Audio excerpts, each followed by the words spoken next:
Well, once again, I have expanded. And so that'll just be a little bit of an update on the bucket garden or pot garden. So as you can see, things are moving along, and then there are, of course, some new arrivals. So, I really like tea. And so I have this hibiscus here.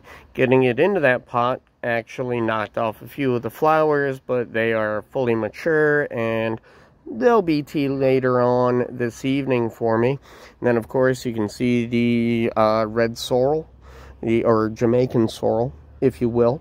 And then I have to figure out what to do with all these new herbs, which is actually like a fantastic problem to have. You can't go wrong really with having a few extra little tidbits to flavor things up. So I'm really excited.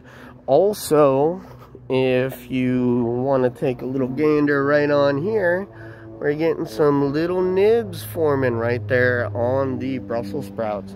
So fantastic, because I will, instead of like trimming the whole plant, just pluck them from the bottom up, and that is actually just going to prolong how often we have them. This right here is just a little rooting powder in solution to go ahead and keep the sorrel good up until I decide where that's gonna go. Everything else is moving right along. Really happy with the banana tree, by the way. I know, long way to go on that, but still, hey, in the end, you get some good stuff, right? And I also have myself a big old bucket of red clay, which I am super pleased with. So I can go ahead and sprinkle some of that in all the soils as we move forward and continue on growing everything that we can. Just because, well, one, it is kind of fun. Two, it's really neat to be able to just walk outside, grab something that you want to eat, or use the rosemary for some seasoning or anything like that. It's just super, super fun.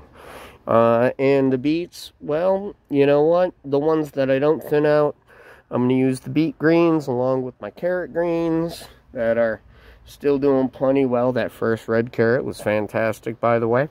Ate that in with the lobscouse. There's a video on that. So, I'll keep you updated as we keep moving forward. Please give me a like if you can, subscribe if you like, to go ahead and catch up on any of the things that we have going on out here in our little tiny urban garden. Have a good one.